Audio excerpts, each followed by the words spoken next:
Fala pessoal, estamos aqui para mais um vídeo. Meu nome é Arthur, eu sou analista de valores imobiliários e hoje a gente vai falar do resultado da Ocean Pact. Então, para quem não viu a live de terça, acho que foi a de terça que eu comentei isso, o Eduardo fez no Fundamentei na segunda, aquela live que ele pega todas as empresas praticamente listadas e faz, né, uma avaliação assim por cima, né, dos números. Então é interessante também, eu fazia algo parecido um tempo atrás, parecido, não daquele jeito, né? De pegar vários resultados, comentar, né? Mas eu desisti, porque, pelo amor de Deus, é uma loucura, né? Ele é meio maluco, então beleza. Aí o que eu fiz? Eu vi aquela live lá inteira, depois eu vi com calma e tal, e fui separando as empresas que tinha chamado a atenção. Fora as de sempre, né? Tipo, VEG, Engie, Equatorial, todo mundo já sabe como é que a banda toca. Então eu fiz uma lista lá do que ele separou, que destacou, que chamou a atenção para ele. E vamos ver esse mês aí. Eu acho que é um bom tema aí de empresas para a gente analisando ao longo do mês, tá? Enfim, claro, né, tem umas que já tem, outras, né? Tem algumas até que eu não conheço, assim, vou ver se vale a pena estudar para fazer vídeo ou não. Outras são velhas conhecidas aqui. Umas a gente já falou, igual o Ocean Pact de hoje, mas também não acompanha tão de perto. Então acho que fica ali um belo caldo. Porque as que são classicamente boas todo mundo já sabe. As que são ruins também não. É legal você estudar empresa ruim para aprender e tal, né? Mas enfim, é outro objetivo. Então, essa meiuca aí, acho que é onde tem mais aprendizado, onde é mais legal a gente acompanhar. E a Ocean Tech é um belo caso de aprendizado, né? Já tem alguns vídeos meus no canal, né? Já não tem nada muito recente, acho que o último vídeo é de quando? Terceiro tri de 23, né? Daqui a pouco faz um ano. Qual que é o lance? Por que a Ocean Pact é interessante? Ela tem um business model, né? Um modelo de negócio arriscado, assim, daqueles tradicionais, de capex pesado, né? Então ela fez o IPO aqui mais ou menos em 2021, por aí. Isso? Exatamente, fevereiro de 2021. E a ideia dela era a seguinte: vamos pegar um caminhão de dinheiro mesmo, né? Deixa eu investir aí 800 milhões de reais ali em CAPEX, tá? E tomar uma dívida insana, né? Porque esse caminhão de dinheiro é grana da IPO, é grana de dívida, mas a hora que a gente botar os ativos para rodar, eles vão gerar dinheiro, a gente vai pagando a dívida e vai indo bem. Detalhe, né? Para quem não conhece nada, o Oceanpact é uma empresa de navios, embarcações. Então ela tem diversos tipos de navios e ela presta serviço ou um simples, tem vários níveis, né?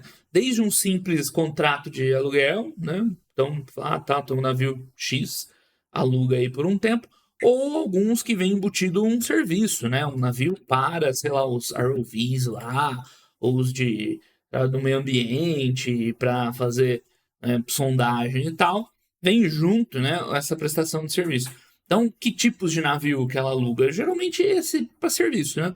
Para empresa de petróleo, offshore, né, para fazer avaliação ambiental, para fazer suprimento de plataforma, por exemplo, né, ficar levando, trazendo suplemento, para fazer atividade mesmo submarina lá com os ROVs e tal.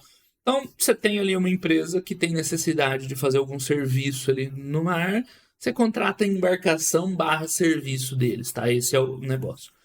Então é um negócio que precisa de grana, né? Precisa de dinheiro, porque o barco não é barato. Você não chega lá e fala assim, me vê três, né? Tô vindo buscar de tarde aí. Não, é um negócio mais complexo. Então, foi um negócio muito arriscado. Arriscado no sentido de chance de não dar certo, porque olha aqui 21, 22, né? A empresa ainda não tinha esse resultado operacional, começou a entrar em 2023, 2022 já tinha reflexo, mas entrou mesmo em 2023 e agora esse ano tá até bom, a gente vai ver. Então, um resultado fraco ali de EBITDA de 200 milhões, com um EBIT ali o que, né? Então, muita depreciação, que ela gerava de fato operacional era muito pouco.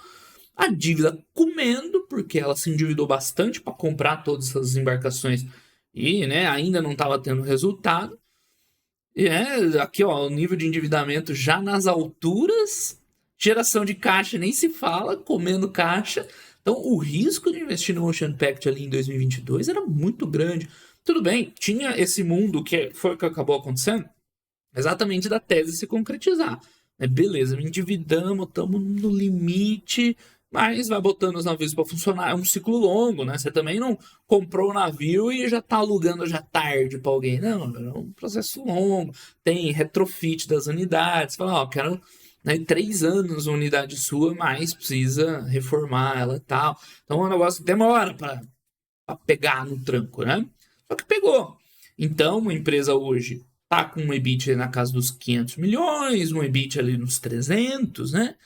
E hoje já cobre o custo da dívida. A dívida em relação a esse EBITDA já normalizou. Não é que reduziu o endividamento, né? O endividamento é o mesmo, né? Até que diminuiu um pouco o caixa. Mas é que o resultado operacional cresceu e hoje ele acomoda esse endividamento. Hoje a empresa não aparece aí num fluxo de caixa livre, né, porque acaba ficando um pouco de dinheiro preso no capital de giro, né? Mas tem tudo para finalmente começar a gerar caixa, né? Caixa livre, pós-capex, pós-capital de giro. Então, assim, tá dando certo a tese, né? Ainda não é um negócio espetacular, lindo, gerando muito caixa, crescendo absurdo. Até que tá crescendo o operacional, né? Mas ele ainda fica muito dinheiro preso ali no custo da dívida, no capital de giro, no CAPEX. Mas pelo menos saiu aquele risco, afastou aquele risco, porque a situação até 2022 ela era crítica, né? É que aqui tem muito pouco, deixa eu ver se eu consigo cortar até 2022. Isso aqui é muito legal. Ó, se você olha esse quadro aqui, só, pelo amor de Deus, possível investir numa empresa dessa. Mas, óbvio, a gente não olha só um número seco assim, porque senão passa e vai pro próximo. Né? Ela tinha uma história que podia dar certo, que eu comecei a fazer os vídeos, teve um vídeo anterior que esse aqui, tá? Nessa situação aqui. Aí eu falei, ó, né, o Shantec, se der certo, vai ter um ganho rápido aqui de valor na empresa, que simplesmente que até 2022 o mercado precificava ela com aqueles números ali, que era altíssimo risco, muita chance de dar errado, como por exemplo deu errado com a Ambipar, né? Então ela estava valendo ali R$2, hoje 6. Então em valor de mercado era o que? Um terço disso aí, 400 milhões, 500 milhões, não lembro, pega os meus vídeos mais antigos lá para ver, né? Que era um valor, assim, parecia interessante, mas tinha muito risco, por isso que o mercado precificava aqui. Então teve esse ganho assim instantâneo ali, ó, que é de, né, triplicou praticamente, né? Tudo bem, pegar do fundo aí também é muita, né, acertar no olho da mosca. Mas vai, né? Duplicou, triplicou, tá? Dependendo. Simplesmente dessa virada de chave da percepção de risco da empresa. Tá? Então deu certo. Agora qual que é o ponto? Nem sempre dá certo. Eu acabei de dar um exemplo aqui da Ambipar, que tudo bem, é um pouco diferente o case, mas em termos de risco eu colocaria no mesmo nível, assim, né? Uma estratégia muito ousada, muito arriscada, que não deu certo, que o cara perdeu 90%, certo? Então, o que a gente busca, assim, pro longo prazo, não é essas tacadas, assim, de ganhar nessa valorização rápida, que é uma mudança ali de percepção de risco, porque, claro, o risco da empresa mudou, né? Você vai acertar numa, vai errar noutras, e no final você não vai a lugar nenhum, né? Porque a gente quer uma geração de valor no longo prazo. E por que eu tô falando isso? Porque o Champact agora a gente tem que ver como ela vai se comportar no longo prazo. Aquele susto pós-IPO, assim, e aí vai vingar esse modelo, a empresa vai pro buraco, já passou, acho que é seguro dizer, né? E hoje já tem uma geração de caixa sólida. Se você for ver no trimestral, né, ele se mantém. Só que muito provavelmente foi não recorrente, tá? Eu não cheguei a conferir. Né? Tá bem fora da curva aqui. Mas enfim, geração de caixa ali, um EBITDA acima de 100 milhões já há vários trimestres, né, com um EBIT, ó, isso aqui claramente é não recorrente, crescente, né, melhorando margem, a gente já vai ver. O resultado financeiro já não é aquele bicho papão, a dívida, quando avaliada por essa nova perspectiva caixa, já está ok, né?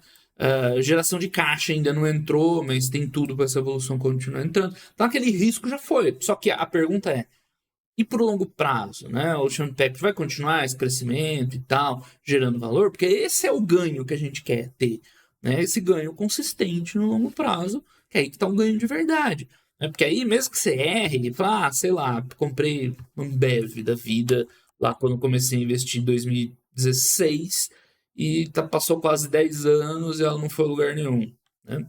Tudo bem, né? Não deu certo, mas enfim, você não perdeu dinheiro com a Ambev. Agora, comprei Raia do Brasil, comprei Cotoyal, comprei qualquer outra grande empresa dessa aí. todas elas deram muito certo. Então, tipo, quando dá errado, não dá tão errado nesses cases de longo prazo. Quando dá certo, dá muito certo também. Então, esse é o jogo que a gente quer jogar. Geração de valor consistente no longo prazo. Às vezes dá errado, uma Ambev, uma M Dias. Né? M Dias nessa época, tranquilo de investir, né? Pô, era bem razoável. Aqui mais ou menos isso que a gente tá falando, né? Pá, não deu nada, a empresa não entregou o que você esperava. Beleza, tá tranquilo, você não teve grandes perdas e tal, e o resto da tua carteira foi bem mais que compensou. Agora, quando você entra na loucura, tipo ali de umas Ocean Pact da vida, quando dá certo, você olha pra trás, beleza, né? Pô, duplicou, enfim, sei lá, né? Ganhou dinheiro. Mas muitos casos dão errado, a maior parte eu diria que dá errado. Então, enfim, feita essa consideração inicial, que eu achei interessante, dá uma olhada no resultado da empresa em si, tá? Assim, ela tem um release relativamente simples, então já dando um spoiler, para responder essa pergunta aí, e aí pro longo prazo, tem que buscar mais informação, tem que ir ali ver no call, vai ter um Investor Day dela agora em junho, então se a empresa te interessou, assiste, porque é lá que você vai ver, porque se no Investor Day os caras falam, ó, a gente tem um plano aqui, tal, que provavelmente vão crescer uns 30% ao ano, com capa, você já começa a ver, não, se ela entregar tudo isso, ela vai consistentemente gerar valor. Mas você tem que ter esse a mais. Só olhando aqui, ó, pô, a receita está crescendo bem, 25% de crescimento de receita é muito bom. A gente já vai ver que é um pouco irregular esse resultado, né? Aqui a taxa de ocupação é um KPI interessante, porque né, o CAPEX está feito, você já investiu naqueles navios lá. Quanto mais você deixar eles rodando, melhor. Óbvio, isso aqui nunca vai ser 100%, porque tem um operacional ali complicado, mas né, historicamente ver esses números melhores é muito bom. Lucro líquido aqui nem é um grande fator, tá? Eu prefiro ver ela por geração de caixa por conta desses outros impactos e tal. Então tem que considerar, claro, o resultado financeiro, mas como ela deprecia, amortiza muito, eu prefiro ver, pode ser EBITDA ou EBIT, tá? Sempre não esquecendo do resultado financeiro, tá? Isso é relevante. Agora, o lucro líquido, ele tende a subestimar um pouco o resultado da empresa, tá? Então, tá crescendo os números, a alavancagem operacional, foi muito bom esse primeiro TRI, de fato, né? Um resultado bem legal, tá? Um período de progresso significativo, bom momento, conquista. Deixa eu ver se ela teve emissão. Não, né? Não, nada assim. Que a escala tá pequena. Não teve grandes emissões. Tudo isso que eu tava falando poderia ter ido por água abaixo se ela tivesse feito uma emissão aqui, né? Mas não foi o caso. Ainda bem. Porque eu não tinha esquecido de conferir isso antes de gravar. Mas enfim. Assinando novos contratos, isso é bem interessante. É um indicativo que a receita futura tende a continuar subindo, né? O aumento do backlog. Lembrando, o backlog, no caso dela aqui, são os contratos que ela já fechou e ela ainda não está, né, receitando, né? Pode ainda não estar entregue para o cliente, né?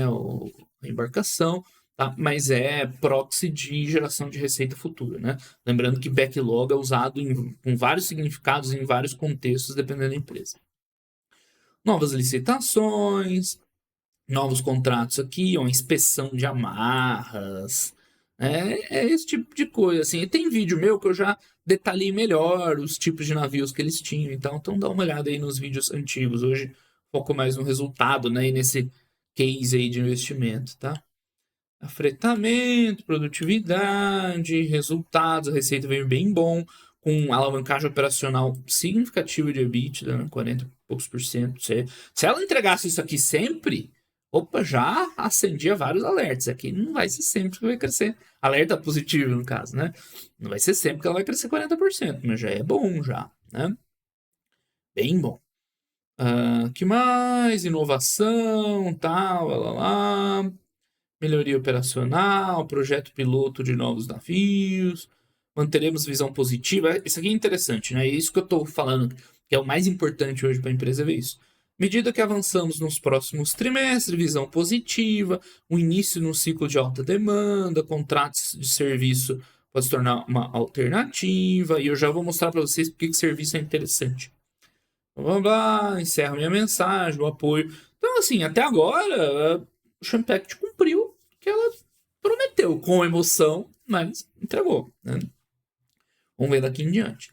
Prestador de serviço marítimo, serviços, estudo, proteção, monitoramento, recursos marinhos, energia, mineração, telecom. O principal é óleo e gás, né? É a produção de petróleo. Mas, ó, telecomunicações, portos e navegação, tem acho que rebocador, energia, né? Offshore, tem, né? E as propostas de energia eólica offshore aí para o futuro, mineração, é bastante coisa, né? Então, eles se segmentam em algumas áreas: serviços ambientais, operações submarinas, logística. Dá para ter uma boa noção, né? Não precisa entender em detalhes tudo que ela faz, mas dá para ter uma boa noção, né, do que a gente está falando aqui, né? Então, ela tem embarcações, ela tem uma base marítima ali, né, para prestar o apoio, o pessoal. Então, né, vai desde um mero aluguel até um serviço completo, né, depender do tipo de atividade. Então, tem equipamento, tem pessoal especializado. ROV é tipo aqueles Remote Operated Vehicle, ou seja, veículo operado remotamente, no caso aqui uns submarinozinhos, né, para operações ali embaixo da água, tá? Desculpa aí os termos leigos. Mas enfim, vamos para os números, que é o que nos interessa. Aqui eles fizeram uma parceria com a Reach, então alguns números eles estão dando aí, né, por fora da Reach, para ter uma noção. E a gente vê um resultado bom, que a gente tinha confirmado, né, uma receita quase batendo 500 milhões de reais, né? Aí tem, né, em separado aqui essa parceria com a Reach, e um EBITDA também muito positivo, né, 27% de crescimento trimestre a trimestre, 43 ano contra ano. Então, a receita vai entrando aqui, não tem muito como dar errado, quer dizer, sempre tem, mas tipo, o resto da estrutura da empresa é simples, não tem grandes gastos com marketing, pesquisa. Você tem que monitorar ali para ver se os caras não estão desandando despesa administrativa. Mas se não desandar isso aí, não é o caso, o que entra de receita vai sendo transferido para o EBITDA e eventualmente para a geração de caixa e para o lucro líquido. Então, por isso que você vê esses crescimentos expressivos aqui, tá? Que os serviços estão crescendo mais, mas tem uma explicação para isso que a gente já vai ver, tá? Enfim, expansão de margens no geral, bem positivo. A dívida tá lá, esse 1 bilhãozinho de dívida, mas o resultado tá melhorando muito, então ele vai acomodando essa dívida maior, né? Que mais? Aqui tem uma dívida líquida, até aumentou um pouquinho, mas o endividamento está bem mais tranquilo. Aqui já tinha saído da grande pressão, né, dos 4x que a gente viu. Né? 1.5, 1.7 está lá no Fundamentei, né? Aqui eles estão usando o EBITDA ajustado, por isso que dá um pouquinho de diferença. Tá, super tranquilo, né? O CAPEX é outra coisa para ficar de olho, tá? Porque crescer baseado em CAPEX, beleza, né? Fácil. O ponto é gerar valor, que é crescer mais do que você está investindo e tal. Aparentemente, ó, só a gente dando uma zoiada rápida, ela está estacionada nesse CAPEX na faixa de 300 milhões, pós aquele grande investimento do IPO. Né? Esse aqui é 2021.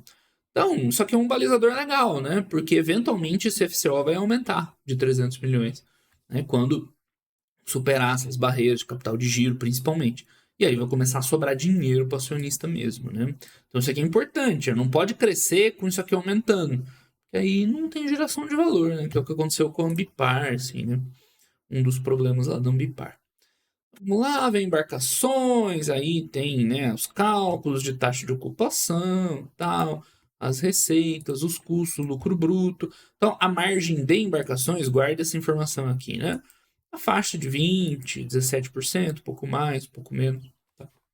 Essa é a margem da operação de embarcações. Lembrando, né? É um aluguel, né? Tudo bem, tem um a mais ali, mas basicamente um aluguel. Então tem muito custo envolvido, né? Não é barato operar essas embarcações, tá?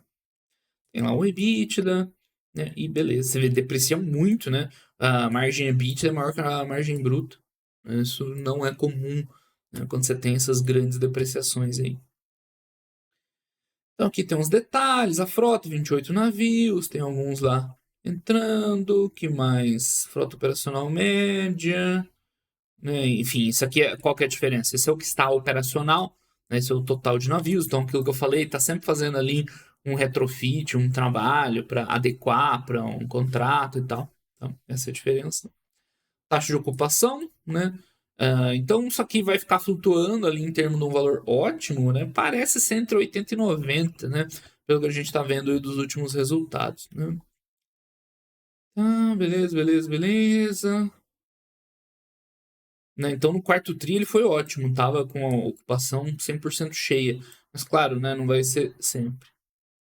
Aí o cálculo em dias, aí tem a diária. A diária é o outro fator, né? Como é que você sobe a receita?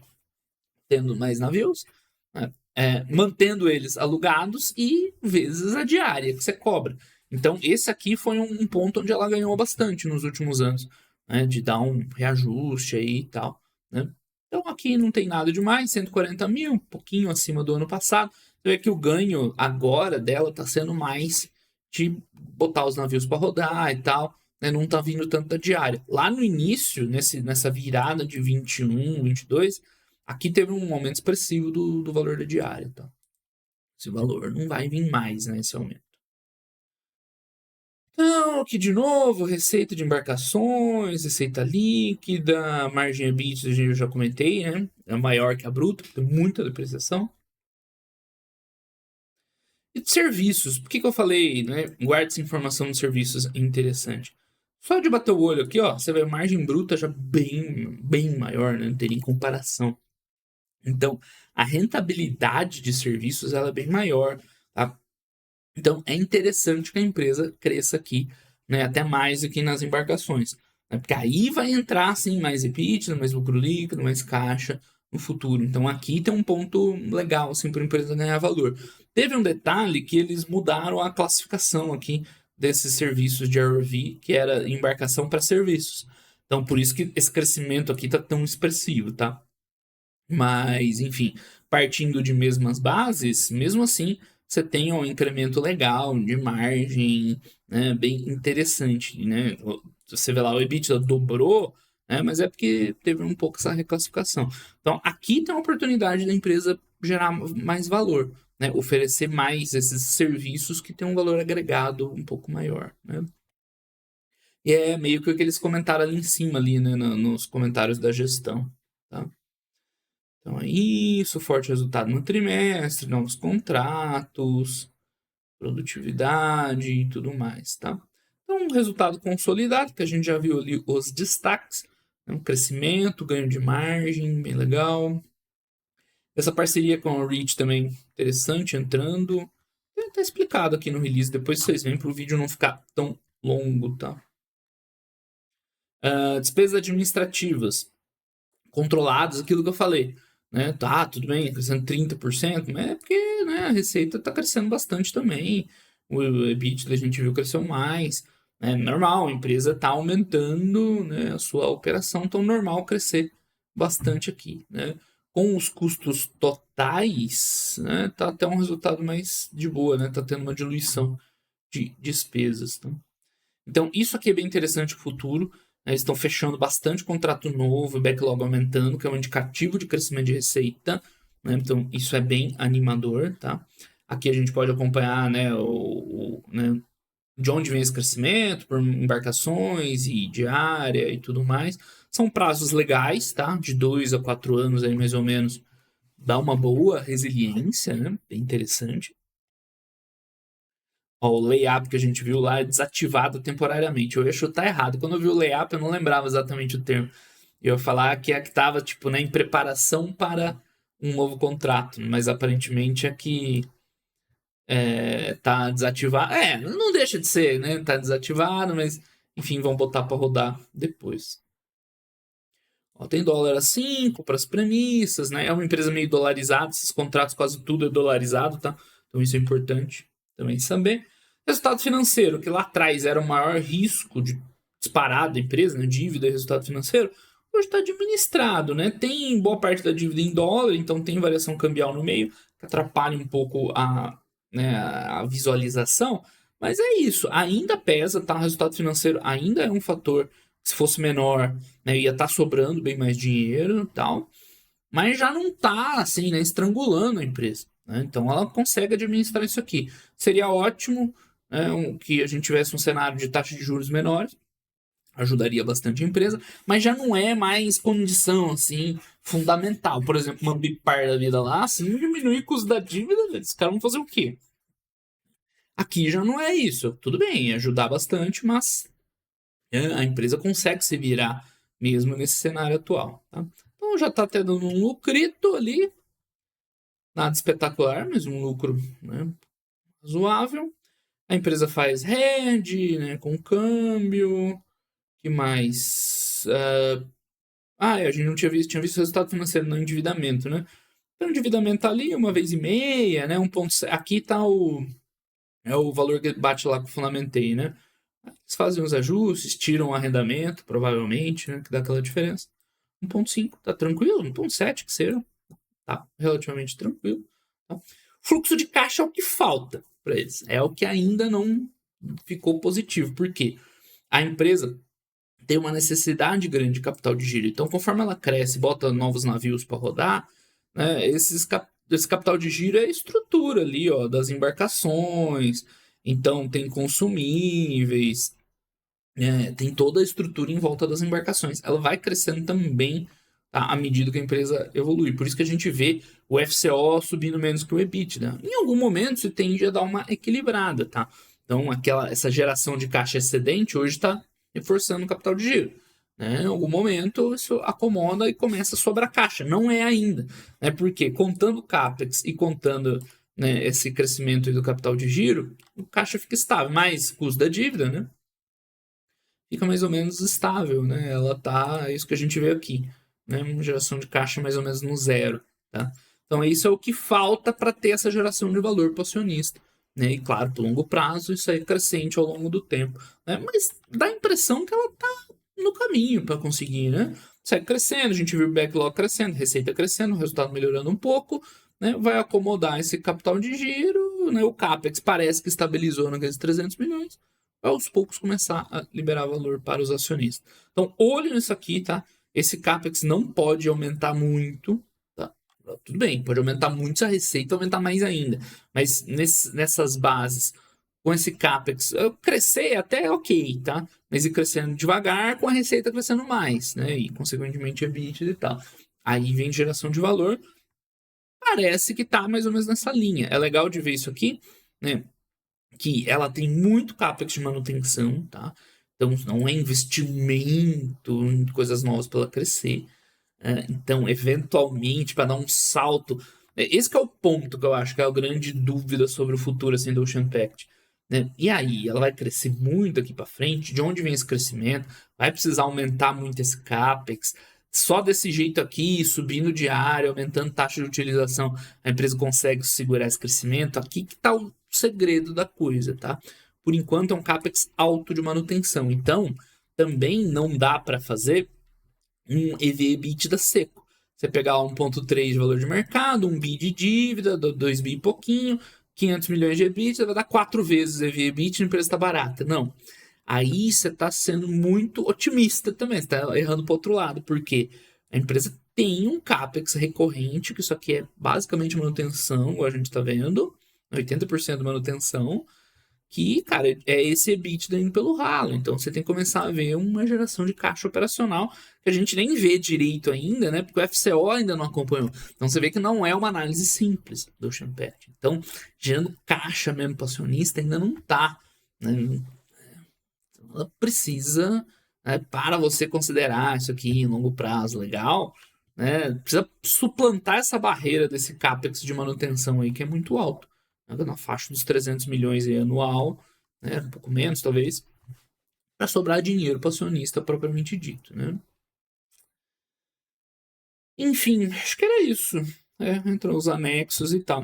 Então, é interessante o case da Ocean Pact. Né, você olha para trás, faz essa análise retrospectiva, né? Pô, né? A empresa subiu, tal, triplicou, mas tinha um risco muito grande. É fácil chegar hoje e falar.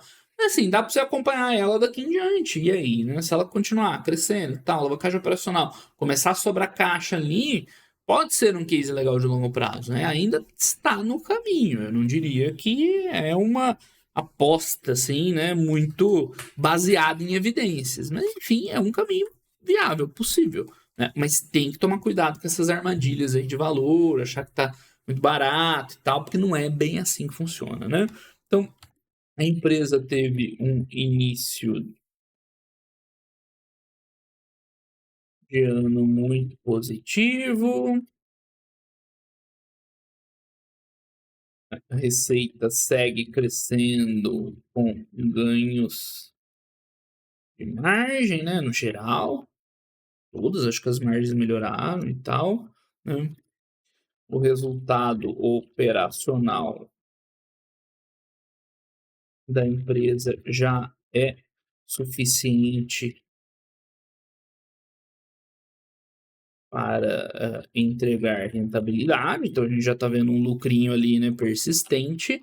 Contudo, o que falta ainda, geração de caixa ainda não se estabeleceu com o capital de giro e CAPEX. Aí eu vou botar aqui entre parênteses manutenção, né? Vocês já sabem,